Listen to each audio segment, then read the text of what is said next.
fixing to start kicking ass, just like it said at the beginning of the program. Man of the hour, tower of power, too sweet to be sour. Sending your ass on the jabroni jet to the other side of the territory, brother. The Alabama Hammer. Nightmares on the best part of my day. The goods from the woods. Hot damn!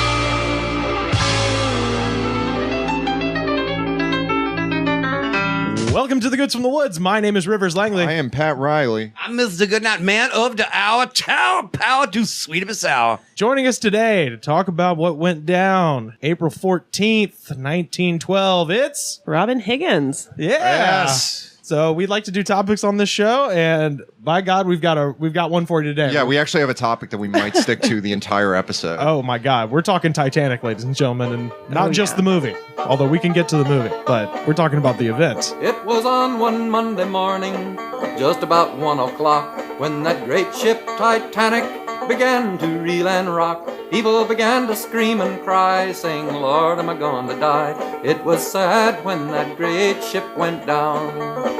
It was sad, it was sad, it was sad when that great ship went down.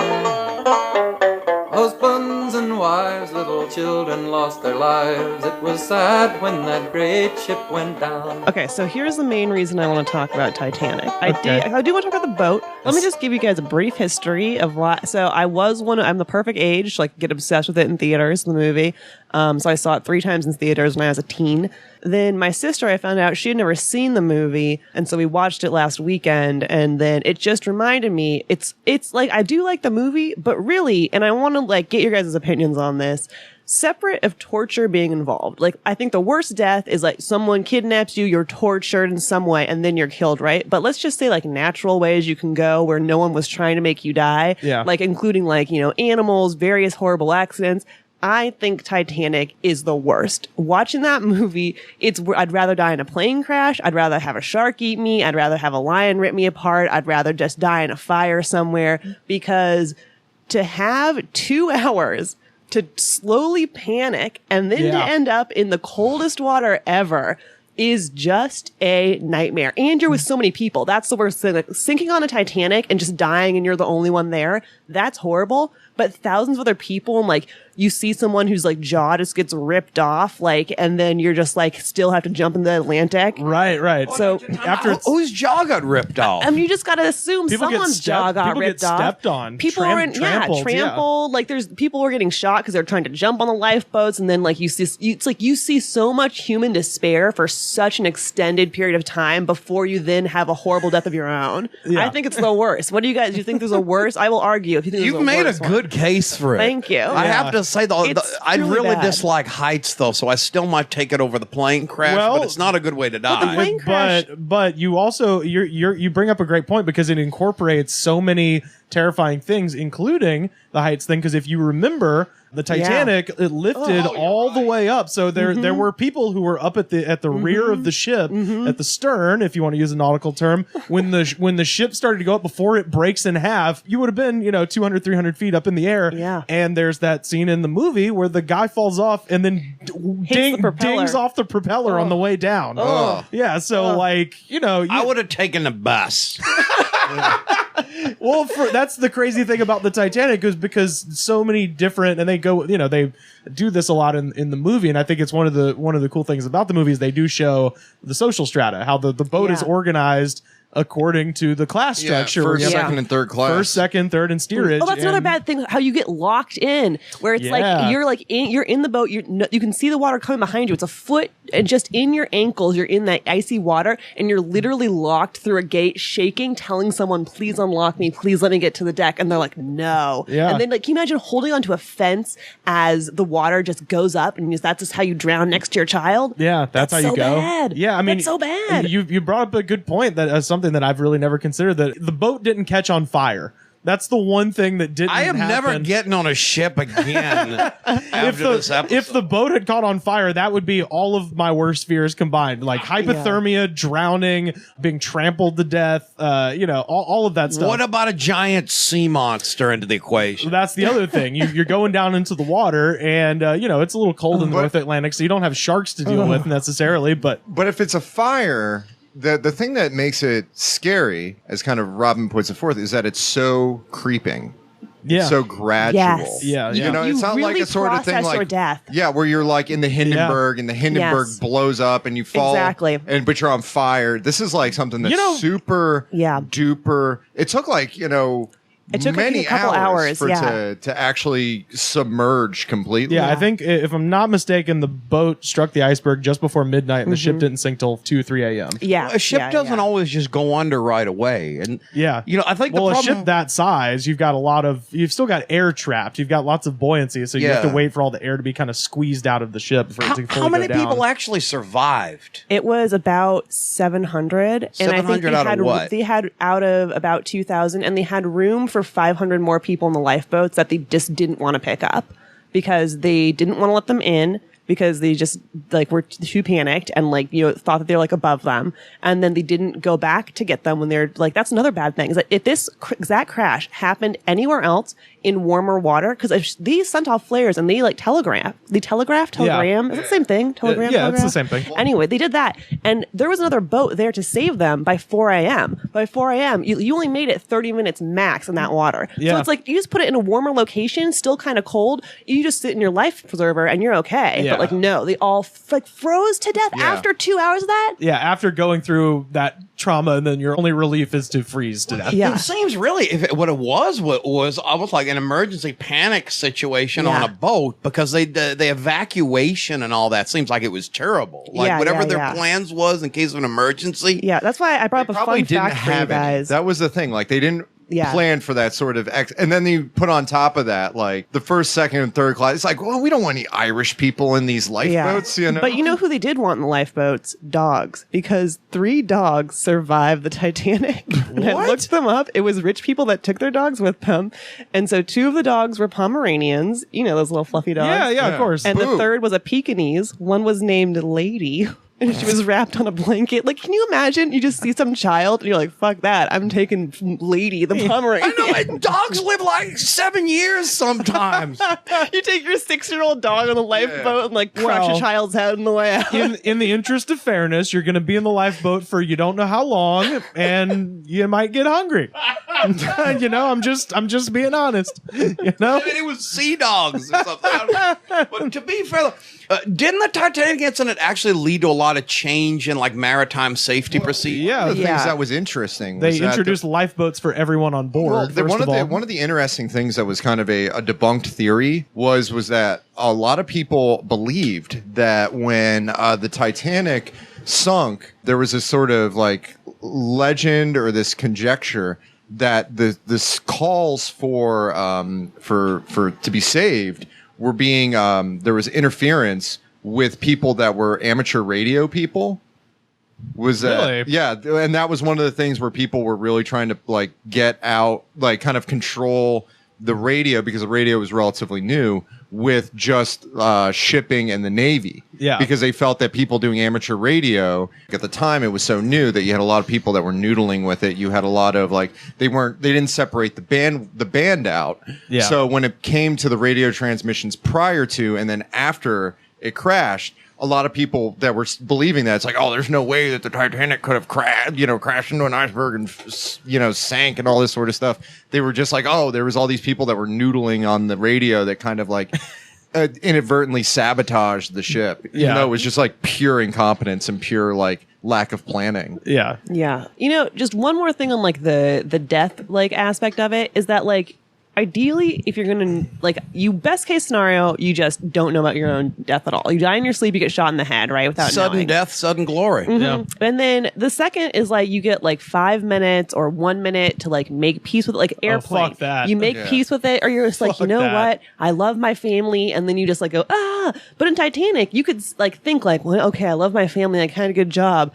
I got 2 more hours. And Yeah. it's like, Yeah. you Yeah. can really panic. There's no like making peace with it unless you like hardcore make peace and then just like sit and watch this shit for like hours trying to like zone out. Unless you happen to be like, right next to the lifeboat when they crash and you just hop in, you're like, Yeah. If it was me and Pat, we'd look at the pack of cigarettes and we'd say, well, we got 5 minutes to get through these. Yeah, well, it's like the jumping man from or the falling man from 9/11. Like Yeah. that photograph where it was like apparently that the guy that was the falling man was the brother of the army guy from the Village People. what? Yeah, that they were like trying to figure out who it was, and they kind of identified it as being Alex Briley, who was the army guy from the Village People's brother. World, isn't it? Yeah, because he worked at that Windows to the World like like restaurant. Like that's a similar sort of thing where it's so just crazy. like, do you just jump off the boat and be like, all right, this is not happening. I'm just going to jump off of this boat or jump off of this building and just. Yeah, but you don't even die if you jump off the boat. You're just in the water now. Well, then that's when you die. After 15 minutes, though. Yeah, with that freezing cold extremities, though. Yeah, but the thing is that when you hit the water, like from that height, it probably gets you because of the surface tension of the water. I don't know. People jump off aircraft carriers. It's not that high. Yeah. You can jump off a boat. It would kill you if once the thing starts, tilting up and goes almost vertical. Yeah, you just go for the big belly flop. Belly flop out and just. No, that the plane crash scenario is the worst to me, where you don't have enough time to do anything. You just have enough time to freak out. Whereas the Titanic, it's like, you got 2 hours to really think about it. So maybe you could sort of trick yourself into calming down. Well, the problem with the plane is, though, everybody is equally fucked at once. Yeah. Whereas That's the on a beauty of boat it. or a train, some of the people might be better than others. Yeah, that's true. But that means that there's no need for horrible savagery in the plane. You just kind of sit there and go, okay, I think the one that's the intoxication of group fear like that, and that's terrible. I think the one that's the name of only this episode, by the way, the intoxication of group fear. I think the only one that might be worse is mine collapse. Oh, yeah, that's one that's just like way just like where you're like 3 miles underground. Yeah. That's when you need Big John.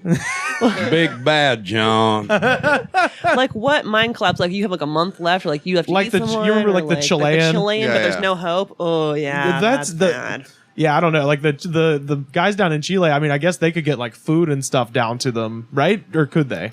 They could, but like, what if it's all of that same thing, but they just have already assumed they're all dead, but they really did sit there for a month, leave you down and there there? was no food. Yeah, control. this That's was like, really bad. 1912 mine collapse. yeah. We're talking this same time period. Because I think Once that canary dies, you're fucked. Yeah, especially if you're all in the dark. What if you're just in the dark and it's just I guess you die of asphyxiation, right? There's no need to kill anyone because like there's probably no air getting to you. yeah, that's true. Actually, death of asphyxiation, I always thought was the merciful part Yeah, you of get kinda high volcanic first. eruptions. Yeah, Like Pompeii and all that. No, Yeah. the one mercy of the whole thing is they didn't Yeah. get covered with lava because they'd all asphyxiated long before that happened. That might outdo Titanic, actually. Volcano? Pompeii, like But that's- specifically that one. But they Pompeii really was didn't. so nice because we've learned so much from it. No, for sure. But you have to think like Pompeii was like this resort town. I mean, have you Yeah. seen the frescoes? Of just like, of just depravity. It was where people went to fuck. Like, Yeah. I went to the Pompeii exhibit when they had it here. I did too, and it was amazing. Yeah, and the funniest thing was that like they had like a little like redepiction of a whorehouse you could go into, and above every like stone door there was a little picture, like a drawing of what would happen to you if you went in that room. And I just think that's so funny that like there was like I'm just a blowjob hooker. Yeah. Like, oh yeah, Yeah. my full-time job's hooker, but only blowjobs. Like that's my room. Specialization of labor, it happens. yeah, it's very Durkheimian. Yeah, it's a. Romans knew how to live, let's face it. Yeah, I mean, can't it's like take requests? it's like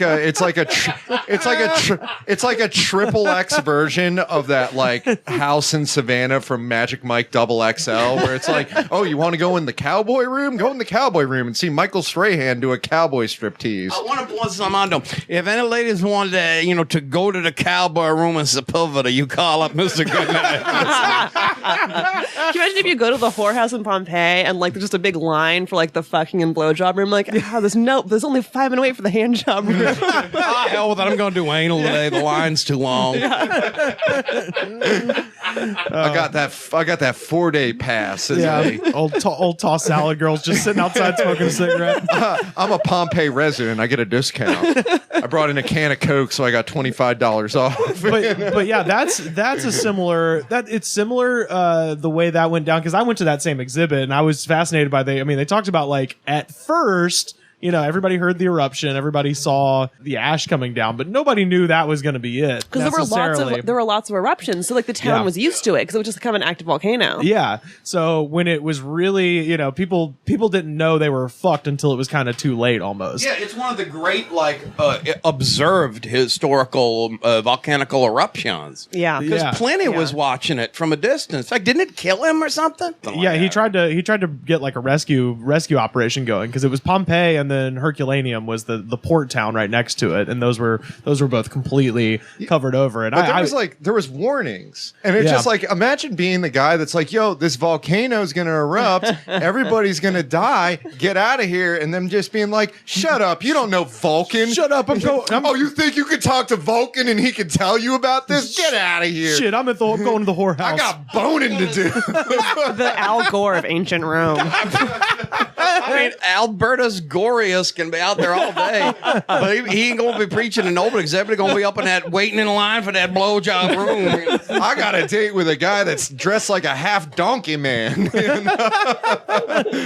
We are facing a planetary crisis. But that would be similar, where you'd have this entire afternoon of just ash coming down, and at a certain point you're like, oh, we're fucked, and there's just nothing you can do. So I would say I'd tie up Titanic with Pompeii as like the historical mass death. I think there was a good way to kill time until you died at Pompeii. Archaeology has demonstrated I don't know, because with Pompeii, here's what I would be thinking the entire time.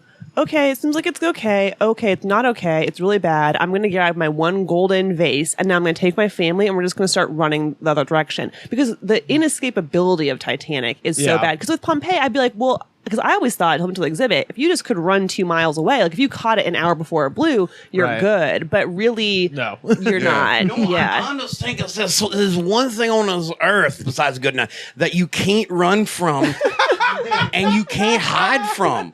And it's death, and you can go to the ends of the world to try to stop the claws. But when you see the water coming, you can run in the ship. But eventually, the moment is going to have to come, and it's no fun. Yeah, I mean, with Pompeii, you could just run, and then you hit that point where you're just like, oh hell, and then you're done. Yeah. Or it's just me, or is it hard to? That's what happened to a lot of people. Yeah. Now I don't know. I don't know where I'm gonna go when the volcano blows. Let me say now, I don't know. I don't know where I'm gonna go when the volcano blows. I also have a fun fact for you guys, because when I was doing some research on Titanic, I came across what I think are the first and second best names that have ever existed in the universe of people that died on Titanic. Oh, I think I know one of them. All right, don't ruin this for me. This is all I have.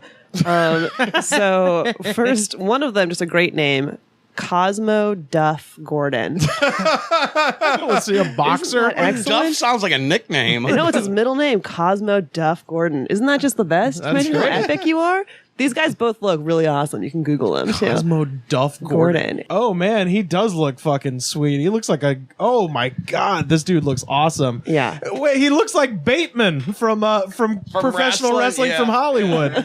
I was gonna say he looks like he's on a bottle of like Jack Daniels or one of them whiskeys. We went to a wrestling thing on Sunday, and one of the main bad guys for this local wrestling promotion looks just like this dude with the handlebar mustache and the top hat. Sir Cosmo Edmund Duff Gordon, 5th Baronet, was a prominent Scottish landowner and sportsman, best known for the controversy surrounding his escape from the sinking of the Titanic. He was one of those guys that like just jumped on or something. Yeah, so this is what it says. Cosmo Duff Gordon, best known for the circumstances in which he survived the sinking of the RMS Titanic in 1912, along with his wife and secretary. The three were among only... Wife and secretary survived. Yeah. This guy is special. I know. The three were Who does he think he is? Grover Cleveland? No, I mean, if you ever need the point to get rid of liabilities, you have to choose between the wife and the secretary. You've got it all good for you right there. The three were among the only 12 people who escaped in lifeboat number 1, 1, which had a capacity of 40. Oh, they suck. So The ladies had earlier turned down places in 2 other lifeboats for women and children because Lady Duff Gordon refused to be separated from her husband. Criticism after the disaster claimed that Sir Cosmo boarded the lifeboats in violation of the women and children first policy, that once the craft was afloat, he bribed his crew not to return to the rescue people struggling in the water. that's not good. Duff Gordon denied the allegations that he disobeyed orders, maintaining there had been no women or children in the immediate vicinity when the boat was launched. Sure. The vicinity of the entire boat that you're on. Yeah. Moreover, Sir Cosmo denied his offer of money to be to the lifeboat's crew was a bribe.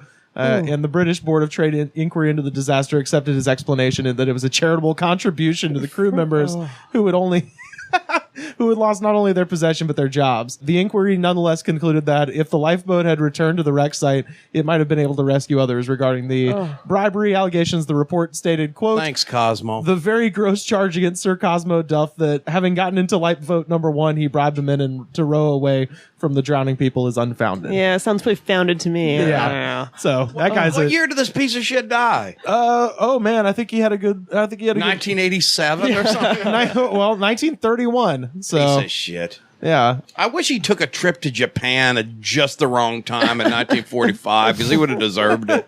So that's probably a real quick death. Well, I saw the 1931 and my thoughts immediately jumped to Billy Zane in the film where they go on to say that, as soon as the Depression hit, he put a pistol in his mouth. And that old lady is so happy about it. Happy. She's like, ha. Was he trying to eat it because he couldn't buy food? Or something? And then, okay, so that's the second best name that's ever existed. Now, are you guys ready for the first? I know you aren't ready for the first best name that's ever existed. If it's what I think, This is another because that person. last one was pretty damn good. if I think I might know Pat what it knows. is. This is another real person on the Titanic whose name was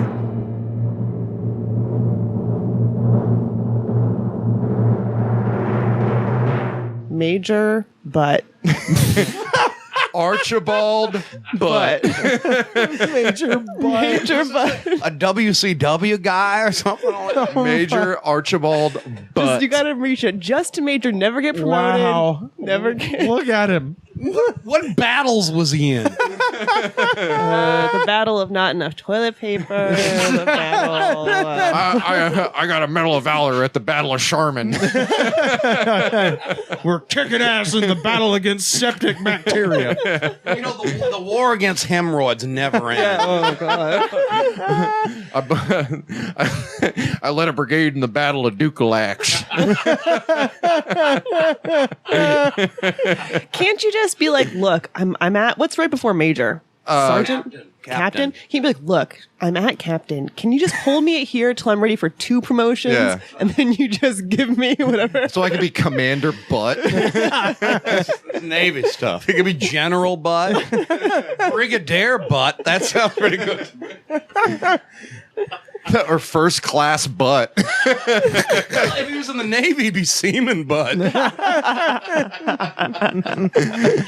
Soften the language, honey, but his Navy talking. Wow, all right, Archibald. Chief Butt. Senior Chief Butt. I feel like I need to queue up the Ashokan farewell to actually read this.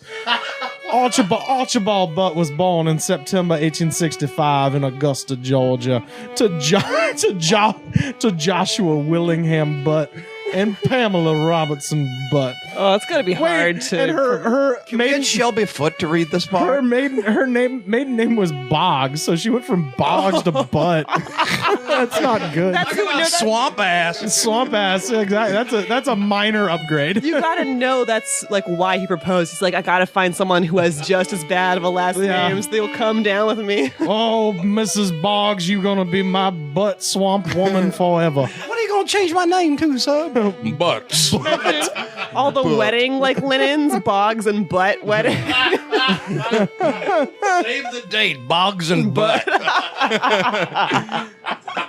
Oh my God! So when was he born now, Rivers? September 1865. So okay, yeah. so he's a U.S. Army officer. Yeah, in Augusta, Georgia. Yeah, that's where he was born. But no, but he's a hero. Let's hear about his death. He sacrificed himself. Oh, so he's a good dude. Oh, he's so good. why are we making fun of him? Well, it's very This is funny. name. He needs it. Yeah, Major Butts. But he was a major hero, it turns out. Yeah. Butt's actions while the ship sank are largely unverified, but many accounts of a typically sensationalist nature were published by newspapers after the disaster. One account had the ship's captain, Edward J. Smith, telling Butt that that the ship was doomed. I'm just imagining Assy McGee, just a butt with legs. I'm gonna let this ship go down when I want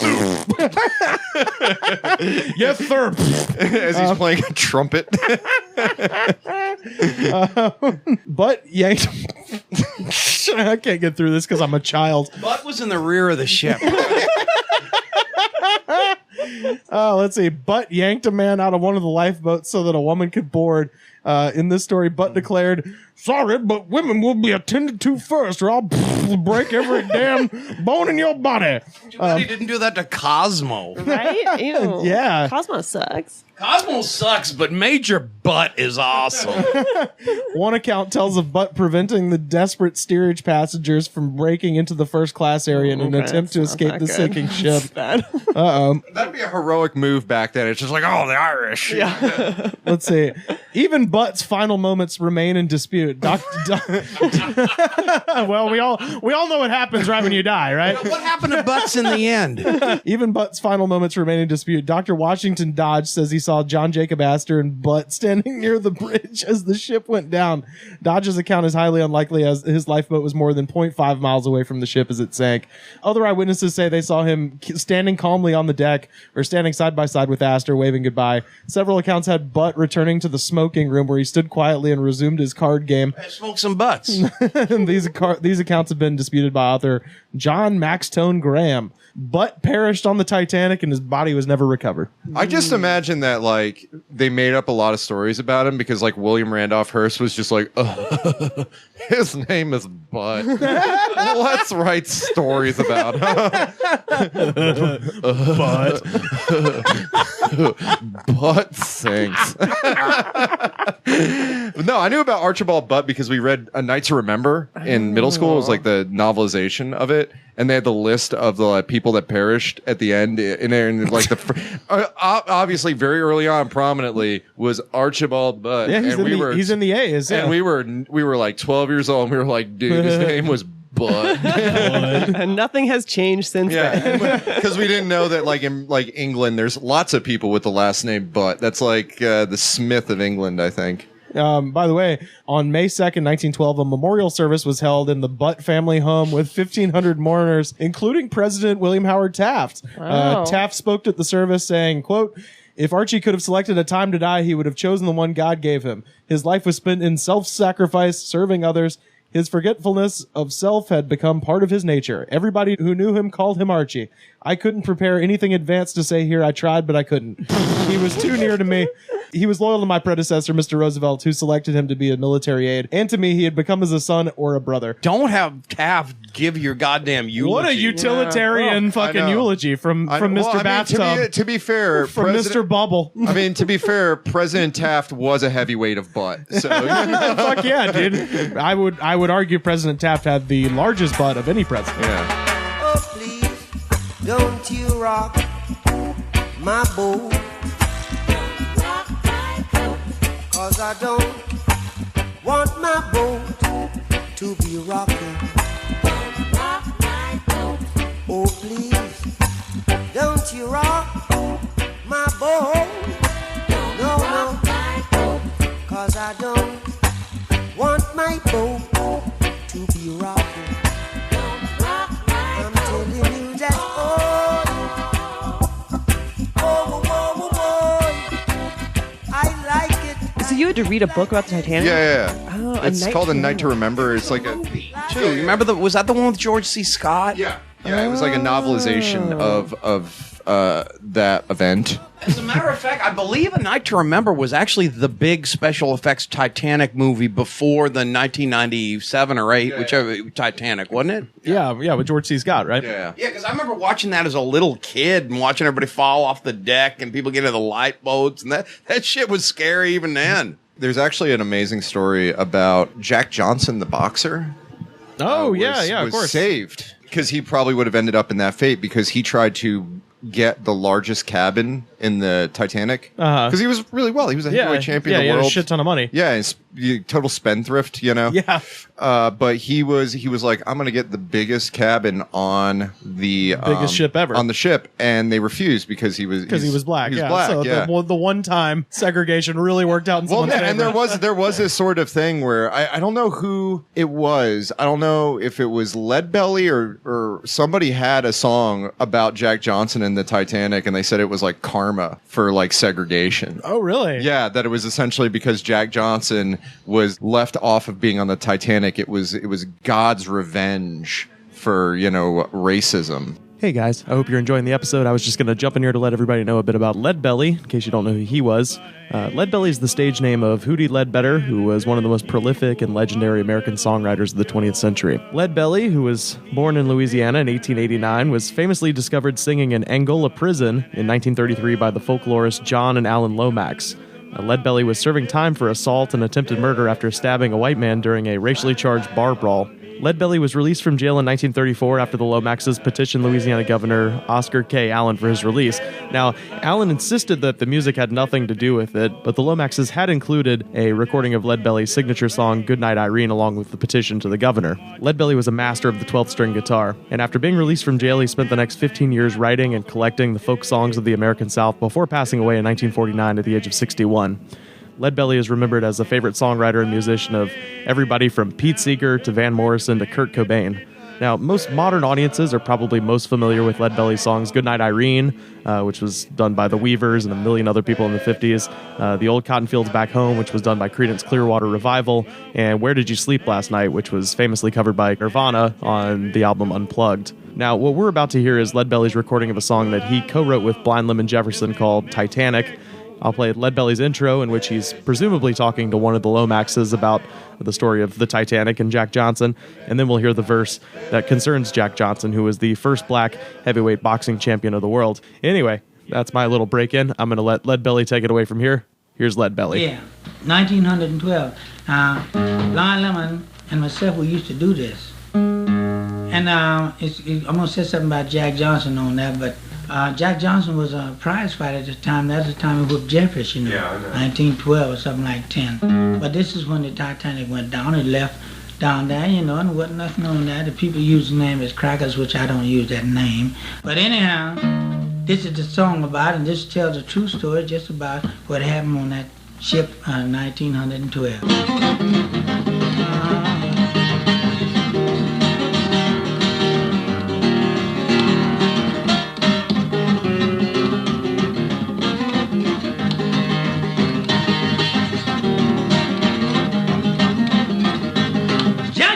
Want to get on board. Captain, he says, I ain't hauling no coal. Found the Titanic fairly well. Jack Johnson want to get on board. The captain, he says, I ain't hauling no coal. Found the Titanic fairly well. Talk about it now.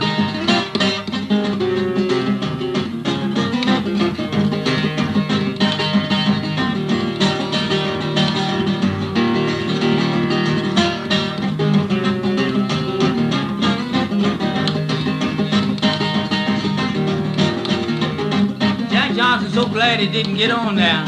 When he heard about that mighty shock, might have seen the man turn the eagle rock. Found the Titanic fairly well. When he heard about that mighty shock, might have seen the man turn the eagle rock. Found the Titanic fairly well. One more time.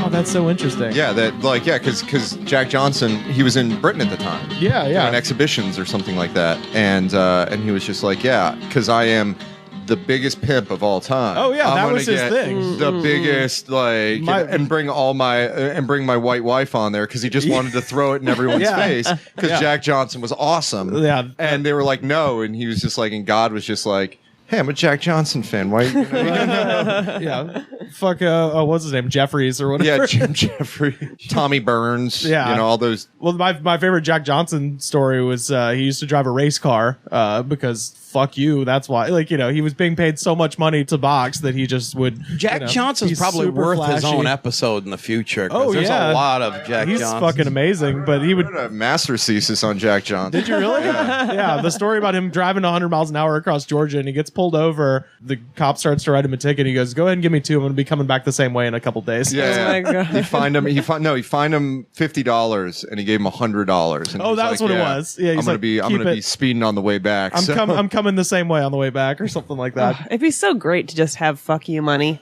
Especially You know? in 1912. Yeah. Especially back then. Yeah, 'cause, yeah, oh, man. yeah. I got a question. We know Jack Johnson was not on the Titanic He was now, not. but were there any famous people that was on it? Oh, lots. There's probably an Astor or two. John Jacob Astor is probably the most famous person that died on the Titanic. He was an industrialist, what they would refer to as a captain of industry back in the day. And there's still Astor hotels all over. They're usually very fancy. I've heard of the Astor Hotels. I didn't know it was the guy who was on Titanic. Yeah, that's that family. I tell this story on stage, but I did see a couple staring at the menu outside of the Astor Hotel in New Orleans. The lady turns to the manager and goes, "Do you just want to say fuck it and go to Popeyes?" Yeah, it's like if a Walt. He was like essentially a Walt. Yeah, he was John Boy or one of those guys. Like John Boy. I looked up fun Titanic facts. A fun fact is the Titanic is about as long as the Empire State Building is tall. Really? It's pretty big. Was it the biggest ocean-going ship of its day? It was. Yeah, it yeah. was. I was going to say, did they have any kind of structural problems because of their size? I don't know if it was because of the size or what.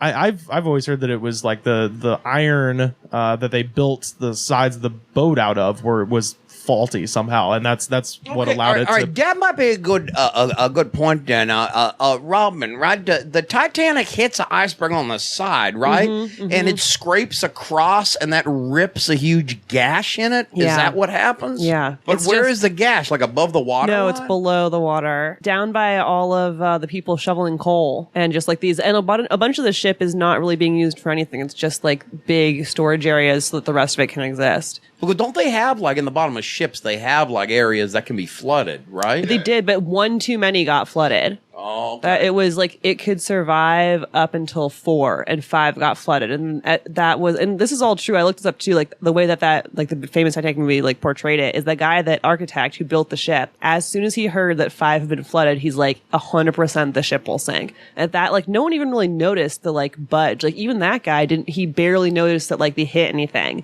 But then once you learn that, like that's it, which is crazy. Well, yeah, but apparently, I mean, they messed this whole thing up really bad because shipwrecks and things like that, or ships get in accidents all the time, but people usually rescued at sea. Was this just a perfect storm of shit going wrong because of the North Sea or whatever? Yeah, because the water temperature, the bottom of the ship was supposed to be, if something happened, it could fill up one of those containers, but the others would be separated by these waterproof doors. And they still have stuff like that now in ships, don't they? They do, yeah. That's still standard, but the problem was the iceberg ripped across the side of the ship. If they had actually, from everything I've read, if they had just rammed directly into the iceberg, people would have gotten fucked up. Like you would have, but the ship would have come to a dead halt because the iceberg is so huge.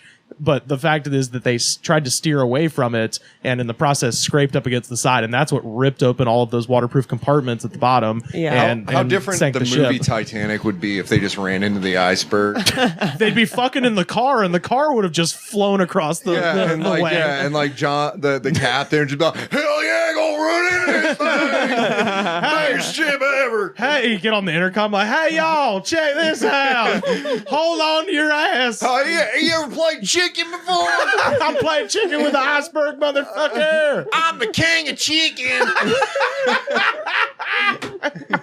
Yeah, but that's really what would have happened. Like everybody would have had to hold on, and people would have probably gotten their necks broken and stuff like that. But the ship wouldn't have sank necessarily. Also, because if it just ripped, even if it ripped open the front compartment, the ship could still get all the way to New York with like a fucked up end. Like that. Yeah. So, and the ship that came and saved them at 4 a.m. Do you know the name, by the way? No. What was the it? Carpathia. Carpathia. It reported that like the area they were in was just like a graveyard of icebergs. That it was just like dozens and dozens and dozens, and they were going super fast. That was another thing about it was the captain had been told slow the fuck down, but he wanted to make New York earlier than expected because that would be an advertisement for the ship. It was the biggest ship, I think, ever at that point, at least the biggest passenger ship. And their whole thing was like, oh, not only are we going to be the biggest, we're going to be the fastest too. So, Captain Smith, a lot of the blame gets put on him because there were warnings that night, like everybody needs to slow the fuck down because there's icebergs everywhere because it's the goddamn North Atlantic in April. Have you guys heard they're remaking the Titanic, the boat? Really? Yeah. Please keep it in the Caribbean. How about that? I'm not getting a reservation on that thing. As I'm saying, who's going to do that? Lots are going to do that. So it's billionaire releases plans for Titanic replica set to sail in 2016.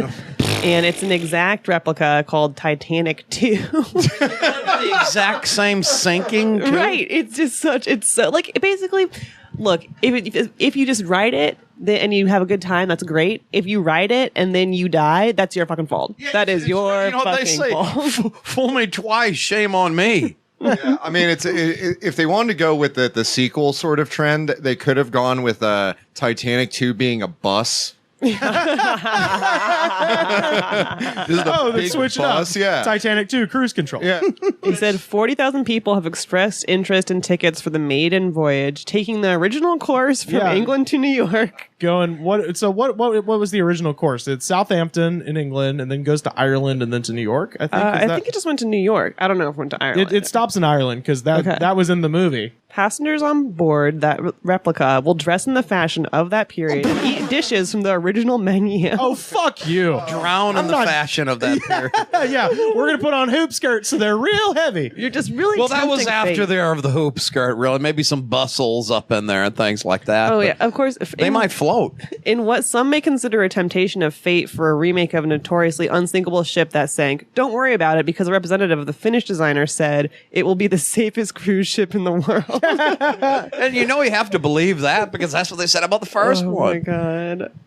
They said it was unsinkable, right? Yeah, that was and then another famous survivor of the Titanic got her nickname, the unsinkable Molly Brown, who's probably my favorite person in the movie, played by Kathy Bates, who was the shit. How obnoxious would that boat ride be? Because you'd have like the double whammy of it just being like this rich people steampunk like dude, it's all people sort of thing. Oh no. And then there's going to be the longest line ever for people to stand on the front of the ship and be like, "I'm the king of the world." The line is the whole. It's going to cost $50 to do that too. When that thing sinks, it's going to be the work of God.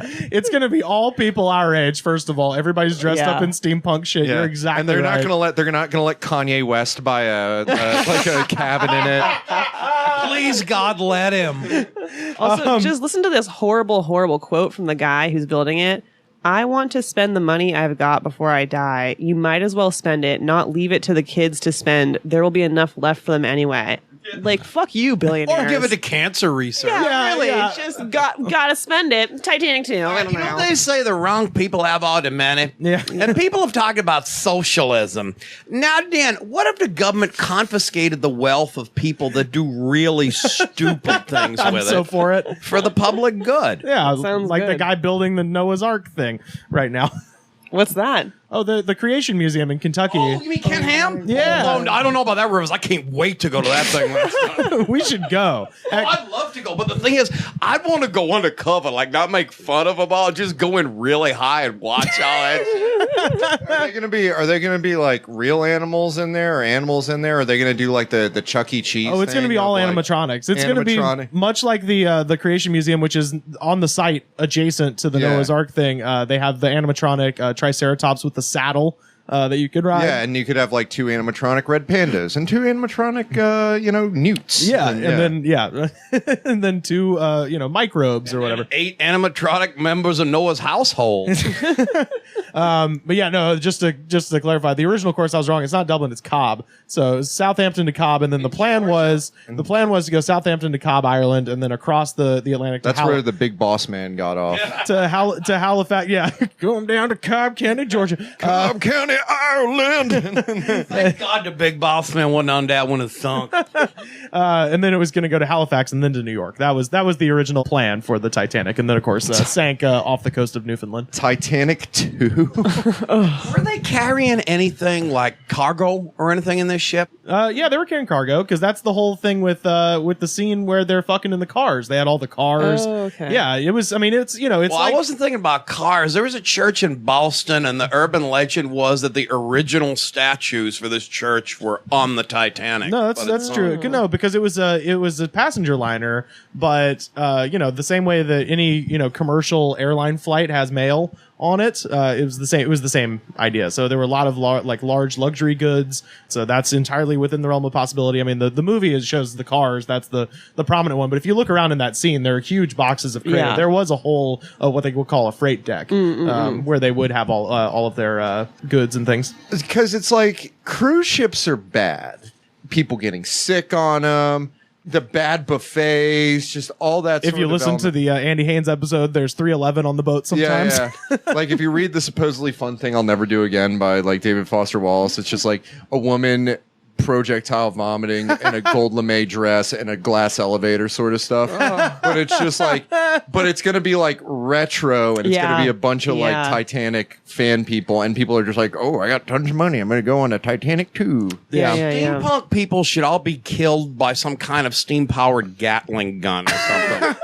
Because I'll go right up to their face and tell them, look, long before there was a word steampunk, Goodnight was a fan of the 19th century aesthetic, and y'all get it all wrong. Yeah. You want to see a real steampunk event? Just watch World War I, because that's what it was.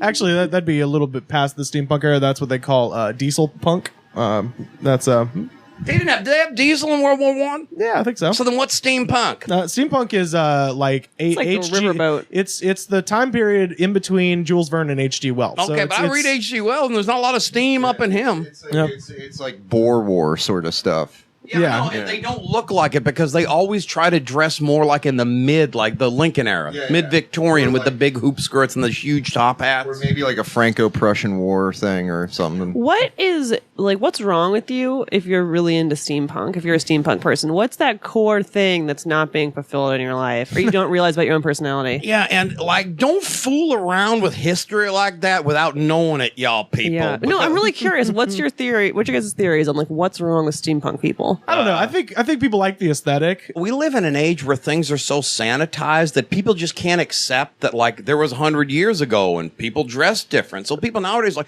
it's so crazy back then that they wore different hats. Yeah. It's so crazy back then that women wore long dresses. I think there is that sort of element of it, but it's also the thing where it's just like, nah, man, I'm going to reimagine technology. Like that sort of element. Right. Well, I think they exist in the sort of like fantasy. Yeah, like it's like very an much anime sort of. Well, no, they're to based. Their whole aesthetic is based on Jules Verne and H.G. Wells. That's what it's supposed to But be. they don't get it right though, because it's actually more old-fashioned. Jules Verne and H.G. Wells is closer to what actually happened than their like steam-powered Gatling guns and boats and stupid shit like this. Yeah. Well, and then a lot of them. Have you ever seen like the laptops? No. Oh, my God. yeah. So I'll put up a picture of this. You can follow us on Twitter at @TheGoodsPod, and I'll put up a photo of this. But there's they build these like steampunk laptops.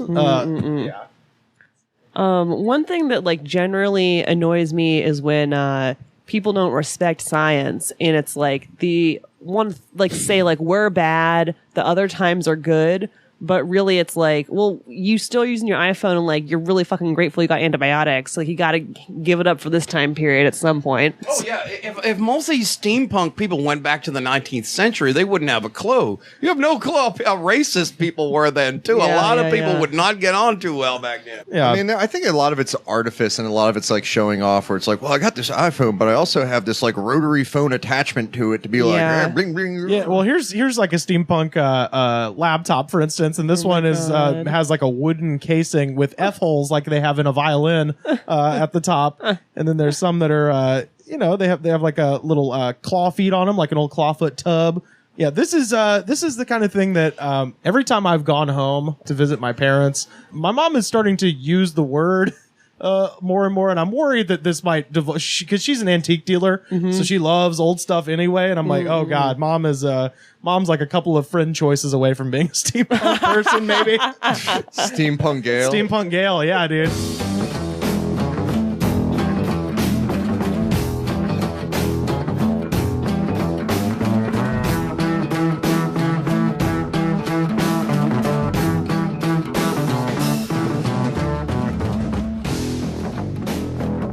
So you showed your sister Titanic for the first time. movie. Yeah. Let's talk about the movie for a minute. Okay. Yeah. What did she think? Because your sister is, I imagine she might have had no time for it, just from the couple times that I met her. Oh, yeah. I think what Pat's referring to is that she's a 23-year-old butch lesbian. So Okay. Just to picture someone who would like Titanic. But she was like, when I met her, she was like always very like intense. Like, Yeah.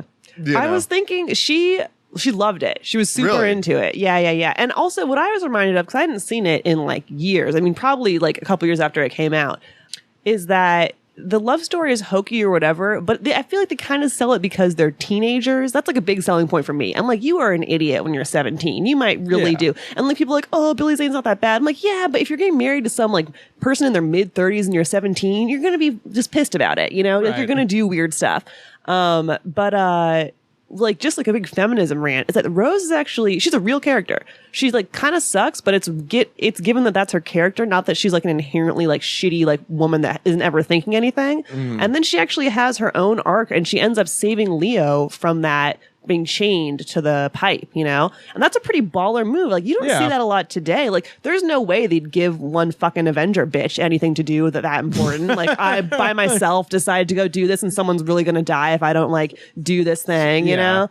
Yeah, I mean, like, the old lady got back. I think, like, the funniest thing about, like, the Titanic is, and I've heard, this isn't, like, my joke I've thought of, but, like, just like imagining listening to an old lady's story for 3 hours.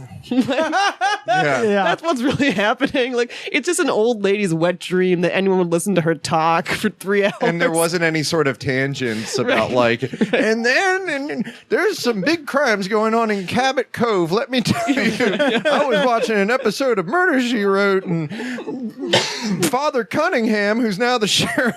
And by the way, they got all these Jews moving into my retirement community. I was just going to say, have y'all ever? I think it was Mad TV had a thing where they had this old guy who's supposed to be a survivor of the Titanic, and he just starts saying all like racist and ethnic. I saw some Irishmen there. Yeah, that is one aspect, because there is no way there's 3 hours of an old person talking where it doesn't get uncomfortable. Or the side things where it's like, well, they have a great sale on Thomas English muffins at Stop and Shop, and let me tell you, you can definitely tell the difference between the Thomas English muffins and the generic Stop and Shop one. Not enough nooks, not enough crannies. The water was coming in under the door, and that Donald Trump has some good ideas. I think that Bob Dole guy's kind of cute.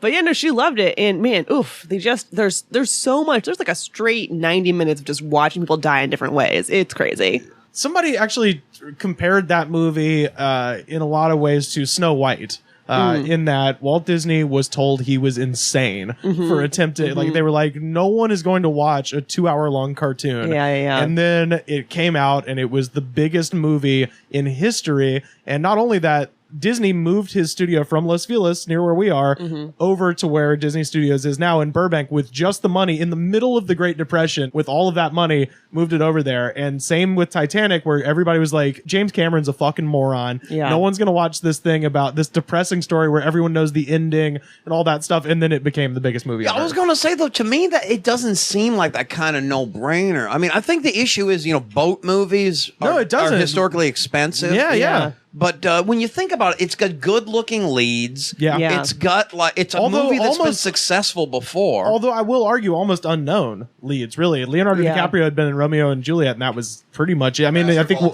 and Basketball. I mean, he had roles, but he was like, it was a huge. But the point is, if you get the butts in the seats, they're gonna have. That's what the Archibald 3 hours. Yeah, Archibald. If you put the Archibald butts in the seats. Well, no, 3 hours of a movie with people, and you have good-looking people in it. I have to admit, I've never seen Titanic before. What? Yeah. I'll admit I've never seen the whole thing. Oh my god! But I know what happens in it, and I saw the one with George C. Everyone Scott. knows what happens in it. I've seen the music video for My Heart Will Go On 100 times, so I think it's probably equivalent. Why have you seen that so many times? Because it used to be on like VH1 all the time. So it was just one of those things where it's like, well, I'm in between episodes of Behind the Music.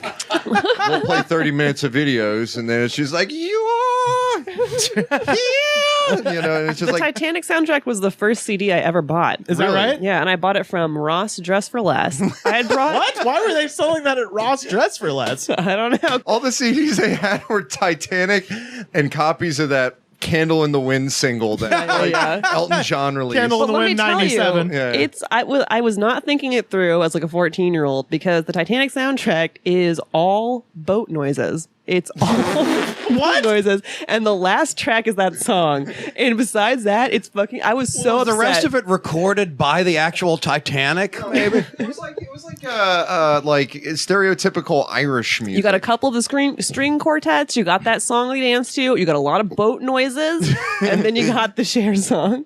Cher, right? Cher. No, No, Celine Dion. Cher is like a trash Celine Dion, right? We should have had this rolling in the background the whole time. Cher is the best. She's the best Celine Dion. Let me just say, when you spent your hard-earned $12 and when you're 14, you are upset. This is what you get. I don't know what I thought it was, but I was like, ooh, soundtrack. I just imagine, 14-year-old you sitting in your room just like, ugh, like your face just slowly melts. Like you're like put on the headphones, like, yeah, here we go. That sounds like one of those new age things, like Celtic sound. Yeah, this is totally Inya. You're waiting for, sail away, sail away, sail away. From the makers of Pure Moods, Titanic soundtrack. Celtic Moods, a.k.a. the Titanic soundtrack. Hey,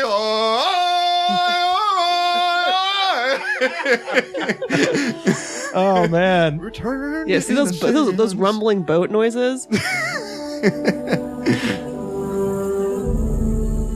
Yeah, there are rumbling boat noises. Skip to the This middle. album should be in surround sound. Let me just tell you, when you're listening to the CD, this is a high point. 'Cause it's all instrumental, but at least the theme is playing. At least the melody is going. Skip to the middle. And let's see some bullshit. Let's get in the middle of this. So we're going. Oh yeah, I remember this part. This is the overture. So we're at like 124. We're gonna go to like 33 minutes in. The boat has not crashed. That's what I think. This looks like things are still going well. This is an hour and 15 minutes long too. This is. But you're still real upset that you spent your money on this. You're like, I could have had that back. Is this just the whole movie with like the dialogue and everything taken out? Yeah, they just played this twice. That's the movie. Yeah. More boat noises. All right, I'm gonna go to 45 minutes in. There's an iceberg. I wish the iceberg had its own theme, like in Star Wars. I'm the iceberg. Or it sang or something. I'm the iceberg. Baby. Well, I'm here on the sea and I'm floating all around. It'll be like the fiddle about in Tommy, the Dirty Uncle Ernie song. I'm an iceberg on the river. Keith Moon could play the iceberg. Oh, these have names. This is an ocean of memories. God, they withhold My Heart Will Go On Till the End? Yeah. Are you fucking kidding me? The guy who wrote that song died recently. James Horner, yeah. Yeah, he wrote A Heart Will Go On. I hope he was an organ donor. Actually, this is My Heart Will Go On. It's just like a really long intro. Yeah, it's an hour and fucking 5 minutes. Celine Dion stood in the recording studio for an hour and 5 minutes until her part came in. Yeah. I mean, this is really what the people were waiting on. That was like... And then I was happy. I was like, all right, maybe it was worth it. It was worth it. I could have bought the single, but... This was like... even when this was like the prom slow jam. Oh yeah, like total prom. What is slow feel some jam. boners under 2 layers of fabric for the first time? Hell yeah, Girl, I went to Men's Warehouse and I rented this. No, my mom went to Men's Warehouse and I mowed lawn so I could rent this pimp tuxedo with the cane. We gotta do this now because the next slow song is gonna be God Must Have Spent a little more time on you, and that song totally blows. Or I'll Never Break Your Heart by Backstreet Boys. Yeah, that song was a definite. I just want to tell you guys a little story. Wait. Oh yeah. What? Oh, hard to starboard. This is the crash scene. I guess. Yeah. You're not hard enough. hard. When you're a teenage girl at one of those dances for the first time, Yes. you're really thinking like, am I going to feel a boner? And you're like, it seems like, and you don't really know a lot about boners, so you're like, I don't know, I guess if I was dancing with a boy, maybe they'd have a boner, but probably not, but maybe. I don't know. And you're like, is that it? Like, you feel like, is that it? I don't know. And you never know. And I'd always hoped that I didn't. And now I would be like, if I was dancing, if I was like grinding my ass against some guy and didn't have a boner, I'd be deeply offended. Like, oh no. Yeah. What? I'm grinding on him and Blackstreet's playing and I'm not feeling anything. You know? You got the right attitude, honey. I think this attitude has to spread more. So, did your sister like the movie? She loved it. Yeah. Does it hold up? Yes, it looks good because it really caught everyone right before the CGI bullshit. Yes. It's just at that moment where it's like, it looks very good. Nothing, well, there's like a couple things they had to CGI, like the iceberg, that looks shitty. Yeah. But besides that, it totally holds up. And also, I feel like I have a challenge because lots of people like to hate on Titanic just because, whatever. I get the reasons why you'd hate on it. It's but because I it's swear to God, it's one of the most popular movies of all time. So Yeah. there's going to be a legion of haters, but Yeah, it's a well-made film. If you sit there and you watch it, you cannot, like, that movie sucks you in. You are like, I am on the Titanic right now. Like, I'll say this, Avatar sucks, but Oh, Titanic's good though. Avatar's the worst. Yeah, Avatar is terrible. I'm not a total Jim Cameron apologist, but Yeah. I'm Terminator 2, amazing. It's really Aliens, amazing. Avatar, bullshit. But People Titanic, just can't great. get 100% control. They just can't get it. Yeah. You have to be reined in. Yeah, that's what happened, man. It's that guy fought so hard to have that movie done. Yeah. Was proven right by its success, and then they But, just gave him the farm. Yeah. Like, I wish so badly that Tim Burton just had to design costumes for better people than him. Like, I could be like, wow, Yeah. those costumes are great. Oh, Tim Burton did that. Good job. And that's it. And that's it, Tim Burton. Nothing else. Do set design. Yeah.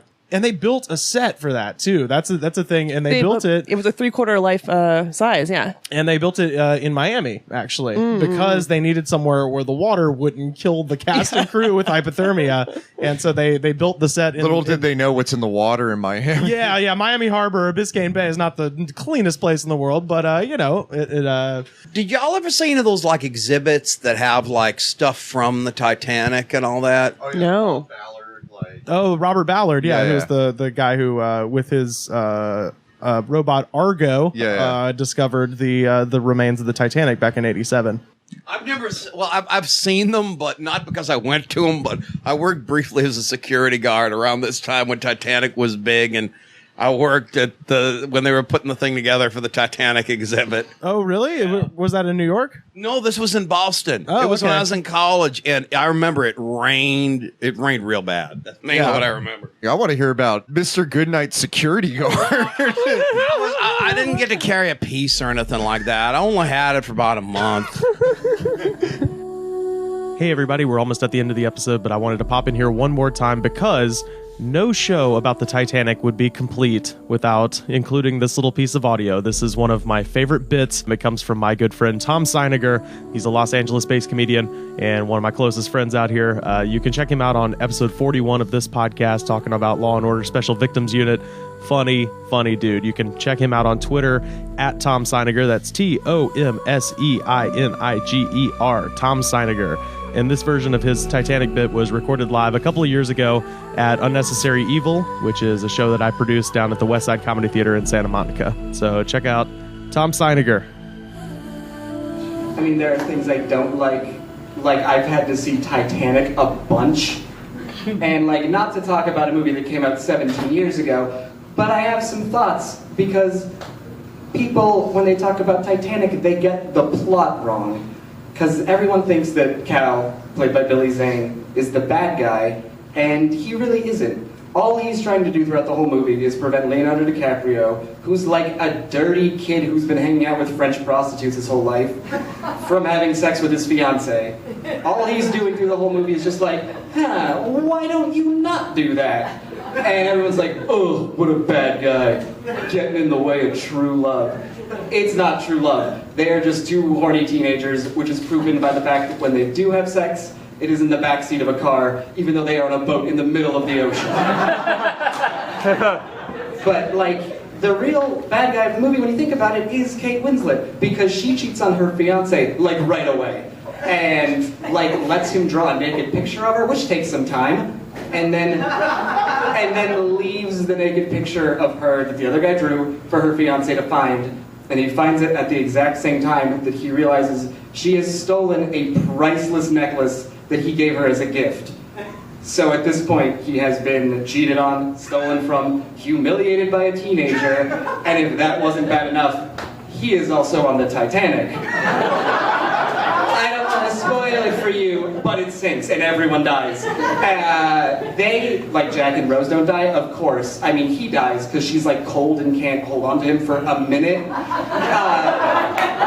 But she lives, thank God, because she's such a fucking treasure.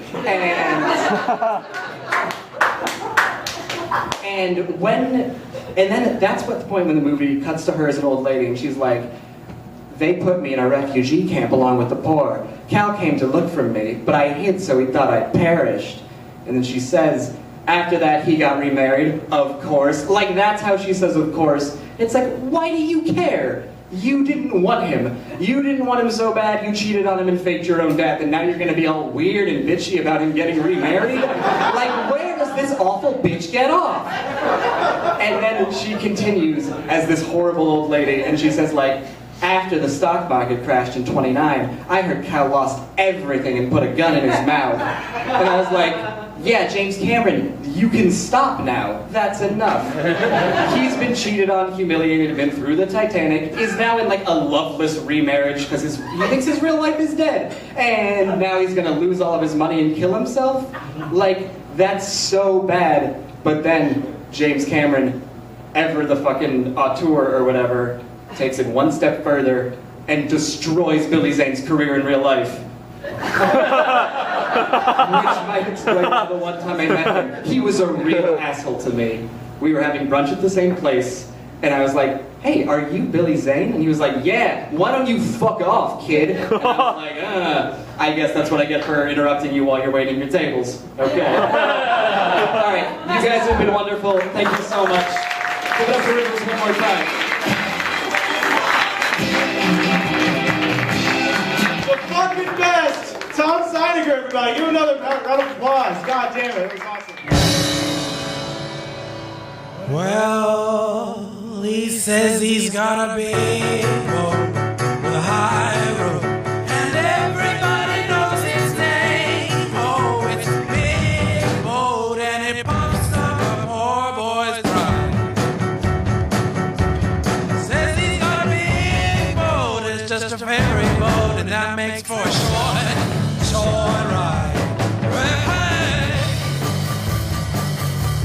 Robin, where can people find you on the internet? They can find me on my YouTube page, just Robin Higgins. And also, I wrote a book that I'd like to plug a little Word? bit. Oh, heck yeah. Yeah, hit us.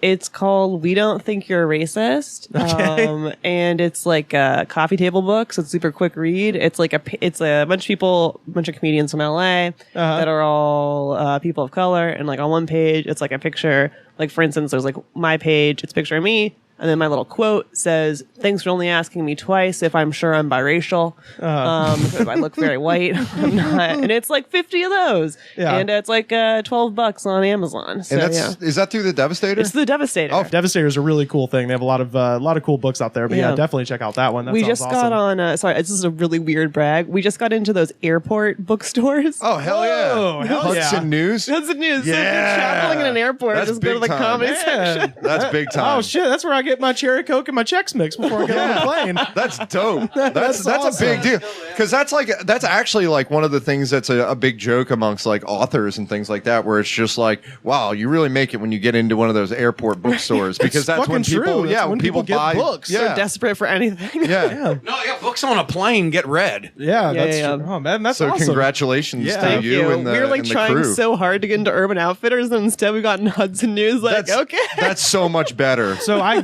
guarantee you, because it's a podcast, there's somebody sitting in an airport listening to us right now, go to the Hudson News and check out Robin's new book. It's right there. Fair though, if you're at an airport and you're looking for the podcast, you probably don't want to listen to an episode about travel disaster. This is probably a bad one. Yeah, that's true. Well, they already made it to the end if they're hearing this. Yeah, that's true. You've made it to the plugs part of the show, so good job. You did it. Or if you're on a plane now and you're about to land, stop by the Hudson News and check out the stuff. we from Robin. have the Devastator book. Yeah. Tell them about Higgs Weldon because we haven't plugged that. We haven't plugged that in since Paige was on the show. This is like this is going to be the longest string of plugs ever, which is awesome. No, that's good. That's what we want. Because usually people are like, I got some Shows showing up. My website is www.laughtracks.net. Cove. Do you know the Laugh Tracks guys? Can we get them in here? That'd be a good pull. My website and Paige's website, the Higgs Weldon, is just a place if you're an aspiring comedy writer or an active comedy writer. We take submissions to everybody and post a new article Monday through Friday.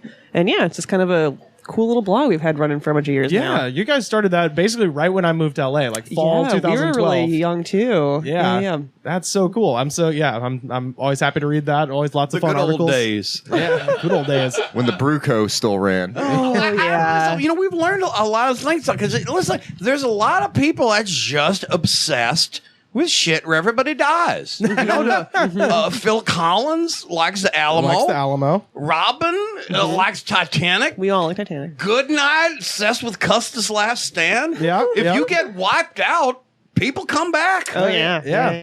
Alrighty. Well, yeah, you can follow us on Facebook and Twitter. We're at The Goods Pod. And check us out on iTunes. Please rate, review, and subscribe. That is the best way to spread awareness about the show. Send us a tweet. Yeah, send us. And also, if you want to still name the alligator, best name. That's right. Yeah. So last week we had Andrew Polk on. There's a 6-foot-long stuffed alligator next door that doesn't have a name. So give it a name and then buy it off of Johnny Manchester on eBay. And we'll send a prize. We'll send a prize with it. Yeah. If someone actually buys that alligator from Jordan Taylor. Well, no, not even buy it. If you give it a good name, if you give it a good solid name, the best name.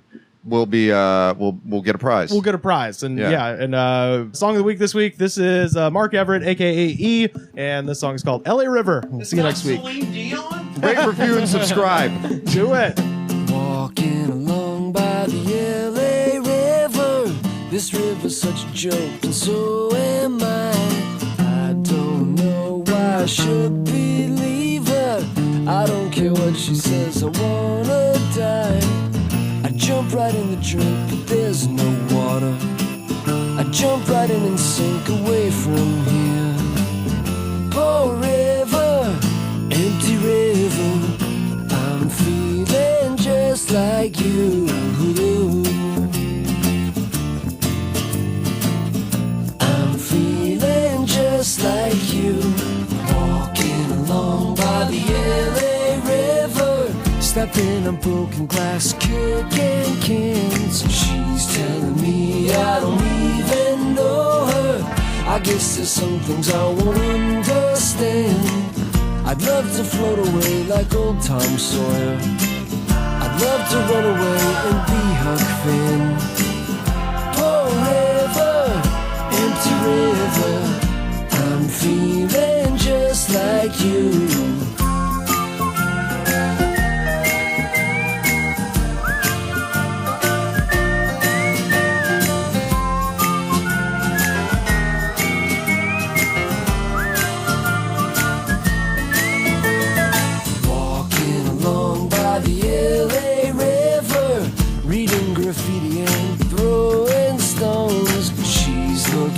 Someone to deliver. She doesn't give a damn if I'm alone. I dive right in and drown, but there's no water. My head may hit the ground, but still I'm here. Poor river, LA River. I'm feeling just like you.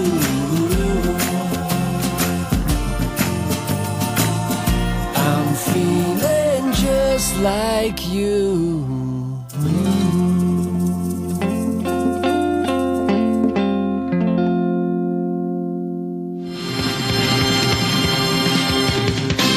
The Goods from the Woods was mixed, edited, and distributed by me, Rivers Langley. You can find the show on Twitter at The Goods Pod. Our theme song was composed by DJ Smiles. Check him out on Twitter at DJ Smiles.